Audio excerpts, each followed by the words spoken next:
The doors to the Viridian tea house are open once more. Hello everyone, it's another video. So I have quite a bit to talk about today, but before I begin, hope you guys are doing well out there in the ether. And as always, I will be a vendor at the Wednesday Wheat Ridge Farmers Market. The hours are from 5 to 8. And starting June 17th, I will be a vendor at the Golden Farmers Market, and those hours are 9 to 2 or 8 to 2. I think it's 9 to 2. I have to check again. I can't remember. But, well, if you're ready, then let's begin. So I'm going to give a special shout out to Englewood Library. They were the ones responsible for these two books that I'm getting ready to review. And you know, I just have to say again, I love walking into a library and not really having any expectations as to what I want to check out or what I'm looking for. And then 9 times out of 10, I walk out with a stack of books, usually by authors I've never heard of before, or I've been meaning to read, but I just haven't gotten around to it. So thank you very much, Englewood Library. You guys are amazing, and I'll be visiting you later today to return my library books. Right, so the first one, I just want to say, I had heard about this poet for the longest time, but what really did it for me was Don Draper. Don Draper from Mad Men. And there was a scene where he was at a bar, if I remember correctly, and a man next to him was reading this particular book. And then he ended up reading the book. And this is Frank O'Hara, Meditations in an Emergency. And, you know, when I saw a copy of this at the library, I was like, yeah, I really do want to read this because I want to know. I want to know, why was Don Draper so drawn to the book? And let me just say, the poetry in here was astounding. So let me read the back of it for you. Let's see, part of this is marked out. So Frank O'Hara was born in Baltimore in 1926 and grew up in New England. From 1951, he lived and worked in New York, both for art use in the Museum of Modern Art, where he was an associate curator. O'Hara's untimely death in 1966 at the age of 40 was, in the words of fellow poet John Ashbery, the biggest secret loss to American poetry since John Wheelwright was killed. This collection is a reissue of a volume first published by Grove Press in 1957, and it demonstrates beautifully the flawless rhythm underlying O'Hara's conviction that to write poetry, indeed to live, quote unquote, you just go on your nerve. And I am branching out in terms of poetry. You know, there's the standards, you know, the ones that we're forced to read in school.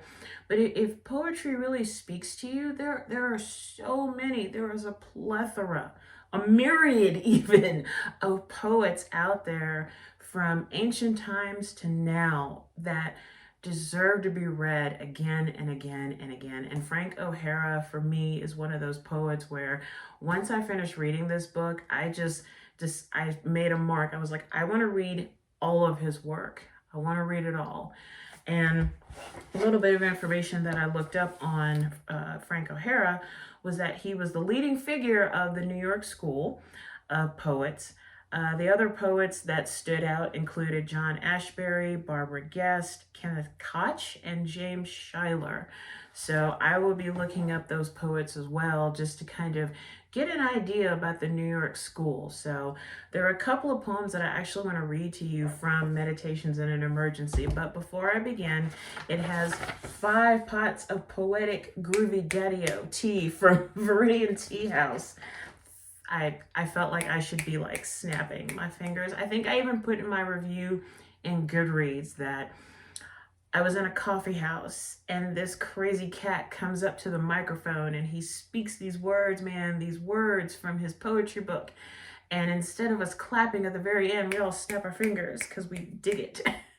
Oh, a little side note too. So speaking of jazzy, I finished the 3rd book in the Jackie Verona series, Jackie Verona, The Dance of Lilith. And my publisher has it right now.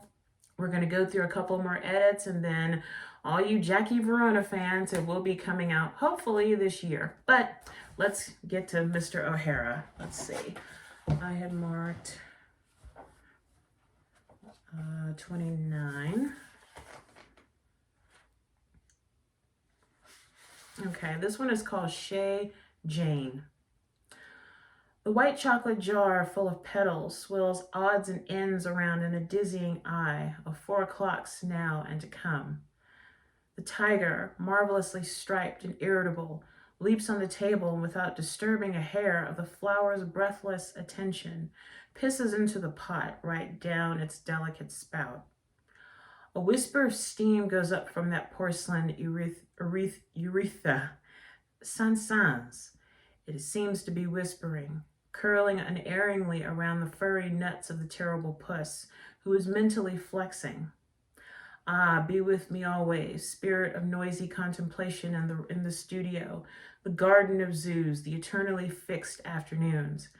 There, while music scratches a scrofulous stomach, the brute beast emerges and stands, clear and careful, knowing always the exact peril at this moment, caressing his fangs with a tongue given wholly to luxurious usages, which only a moment before dropped aspirin in this sunset of roses, and now throws a chair in the air to aggravate the truly menacing. I'm telling you, man, this is great stuff. And the other one I wanted to read. Meditations in an Emergency. Am I to become profligate, as if I were a blonde, or religious, as if I were French? Each time my heart is broken, it makes me feel more adventurous, and how the same names keep recurring on that interminable list. But one of these days there will be nothing left with which to venture forth. Why should I share you? Why don't you get rid of someone else for a change? I am the least difficult of men. All I want is boundless love. Even trees understand me. Good heavens, I lie under them too, don't I? I'm just like a pile of leaves. However, I have never clogged myself with the praises of pastoral life, nor with nostalgia for an innocent past of perverted acts and pastures. No. One need never leave the confines of New York to get all the greenery one wishes. I can't even enjoy a blade of grass unless I know there's a subway handy, or a record store, or some other sign that people do not totally regret life. It is more important to affirm the least sincere. The clouds get enough attention as it is, and even they continue to pass. Do they know what they're missing? My eyes are vague blue like the sky and change all the time. They are indiscriminate but fleeting, entirely specific and loyal so that no one trusts me.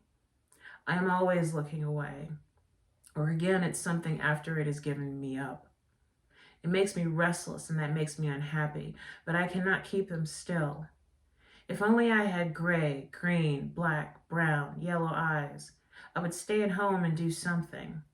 It's not that I'm curious. On the contrary, I am bored, but it's my duty to be attentive. I am needed by things as the sky must be above the earth.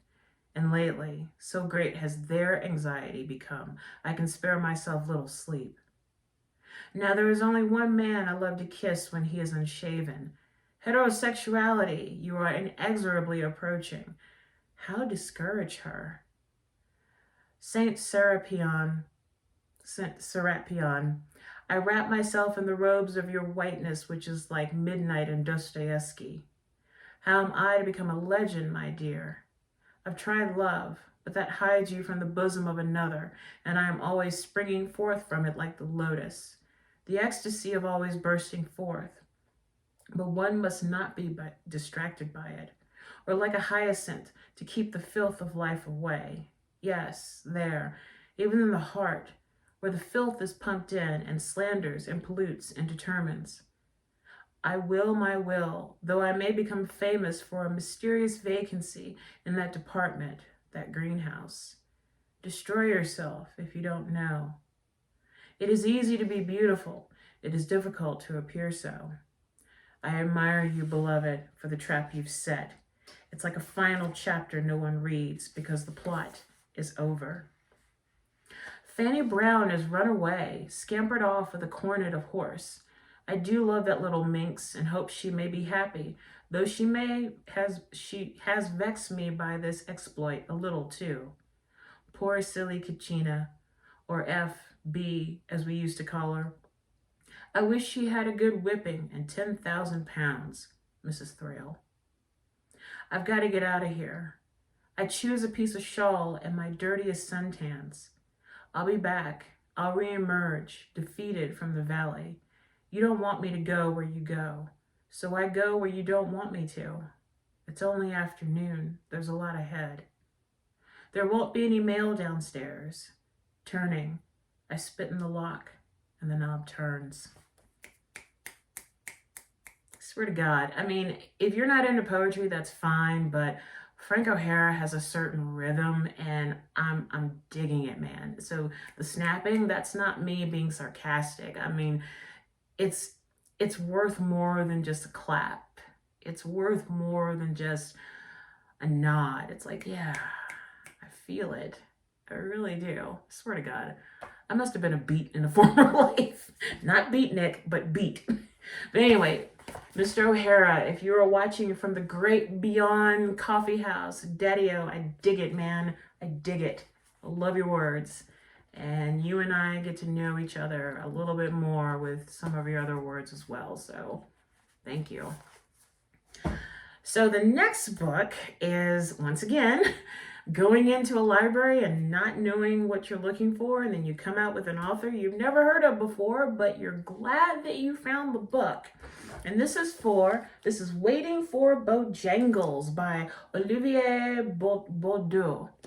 And let me tell you something, that this slim book threw a myriad of emotions at me. Some moments of happiness, giddiness, overwhelming sadness, and maybe a little bit of hope. But the sadness part is kind of sad. So let me read the dust jacket for you. Let's see. The runaway international bestseller, shortlisted for one of France's highest literary prizes, is a funny, dark, and wholly charming novel about a young boy and his eccentric family who grapple with the realities of mental illness in unique and whimsical ways. A young boy lives in awe of the great love his madcap parents share and the wacky life they lead, with a crane named Mademoiselle Superfluous. Yeah, that crane really had me going. Squawking and pooping all over the house. Constant raucous parties, piles of unopened mail, and Nina Simone's Mr. Bojangles playing in the background, inspiring his parents to dance and dance. The boy's father, Georges, never calls his mother the same name twice, indulging his delightfully off-kilter wife. Though they live enjoyably and carefree, things aren't what they seem. The non-stop merrymaking comes to a screeching halt when the boy's unpredictable mother descends deeper into mental illness. Father and son take it upon themselves to keep her safe, and when that fails, happy.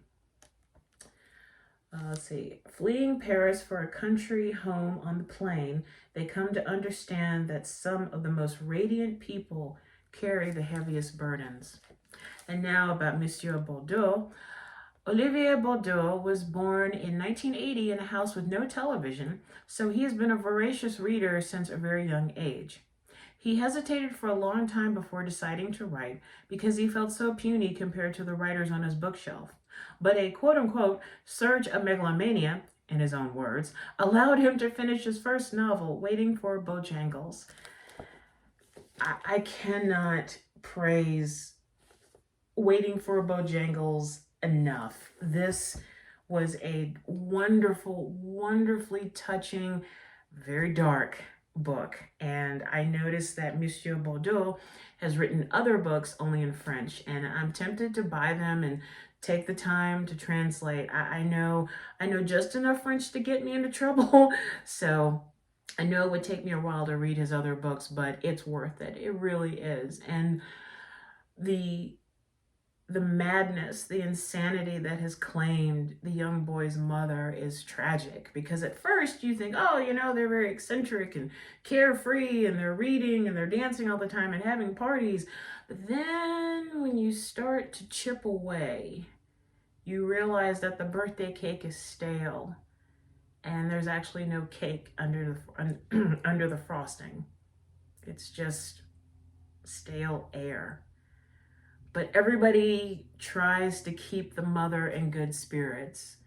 However, when a somewhat tragic event happens, that's when you realize there's no birthday cake. It's all an illusion. And it's a very sad and tragic one at that. But nevertheless, Waiting for Bojangles is a delight to read, and I highly recommend reading it. I really do. I give it 5 pots of tea from Viridian Tea House. Mais oui. And the ending is very sad, and yet it couldn't end any other way. And I say that about other books, and you know, me being a writer myself, sometimes I'll look at my own work and I'm like, why did I even do that? And I think because there was no other way to end this book or this story. So just like Waiting for Bojangles, there was no other way to end this book except how it ended.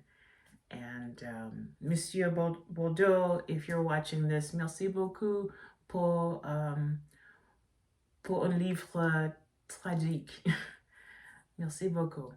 I'm so glad. And if I think you know what, I think I will buy his other books in French, and I will just take the time to read them, and I will brush up on my rusty and very dangerous French.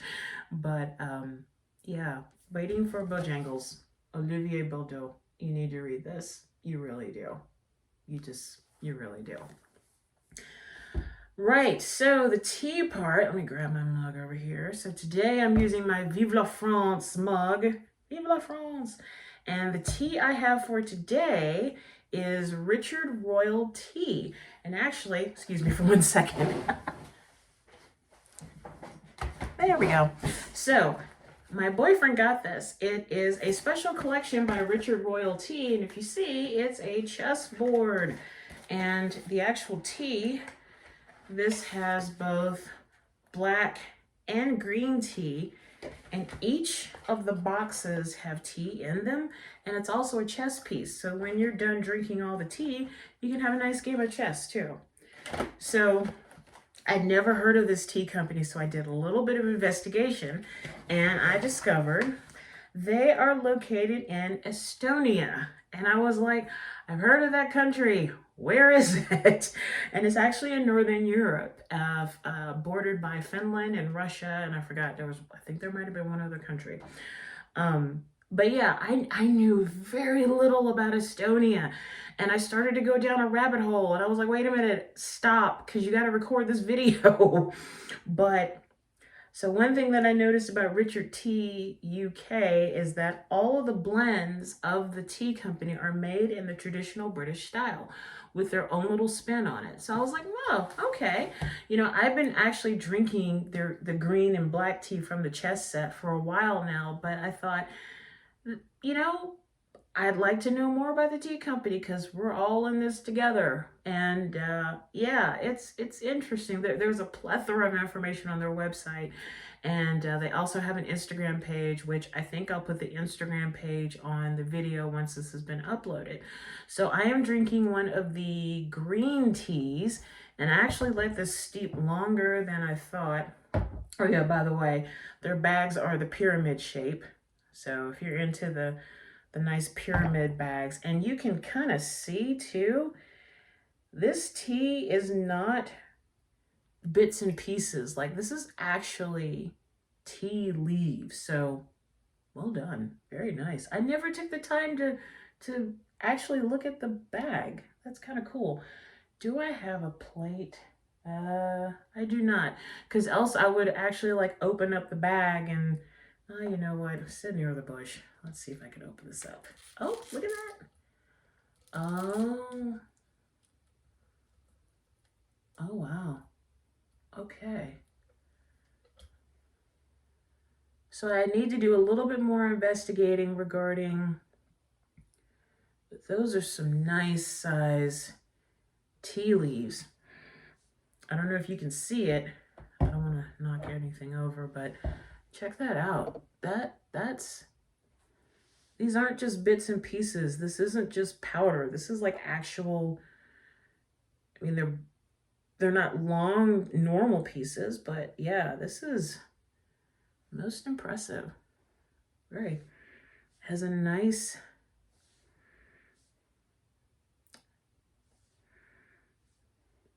slightly sweet, like sweet broccoli, not like broccoli turned into candy, but this has a sweet vegetal smell to it. Interesting. Huh.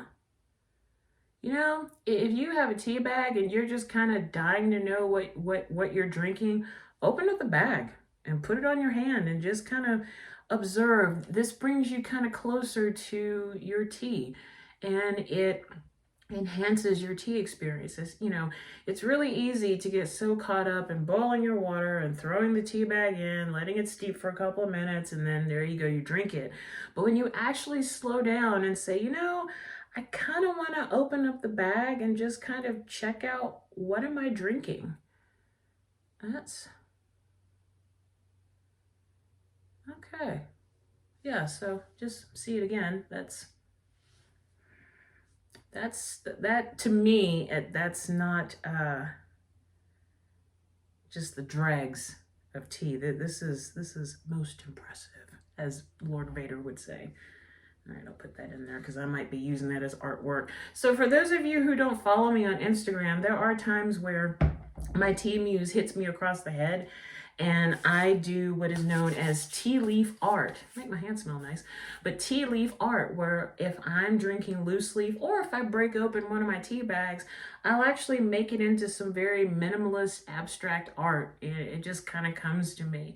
It's amazing, not amazing, but I like how if you feel the need to create, anything can be used. You can use, like I used pencil shavings the other day and I made it into art, and tea leaves, or you know, finger paints or whatever. But if you feel the need to be creative and you've got, you know, very little supplies, go for it. Do it. The only person holding you back is you. That's your public service announcement for the day. So this is the green tea from the special chess assortment of Richard Tea UK by way of Estonia.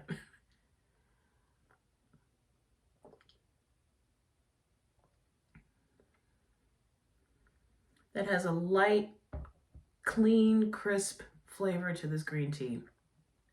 That is very good. That's quite good.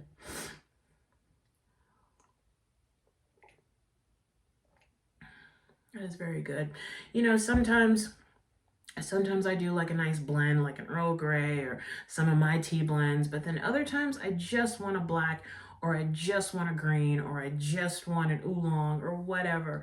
And this one, I mean, like I said, like I showed you, you get a lot. And then at the very end, you have a really cool chess set. So if you just want like a good black or green tea, check out Richard Tea UK. And like I said, I will be putting their information on this video once it's uploaded. So that's all the time I have for today. Let's do a quick breathing meditation. You know the drill, so I won't even go into it. So if you're ready and you have your tea or your water, let's begin.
Now let's end this brief meditation with a deep breath in through the nose and out through the mouth.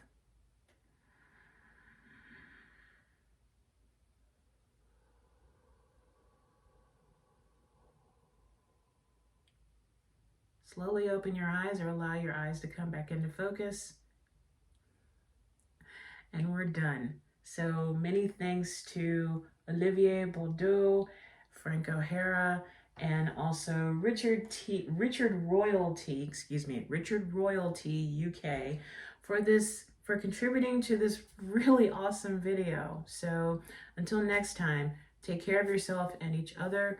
Raise your tea mug high, and always remember that to drink tea is to enjoy life. I'll see y'all very soon. Bye for now.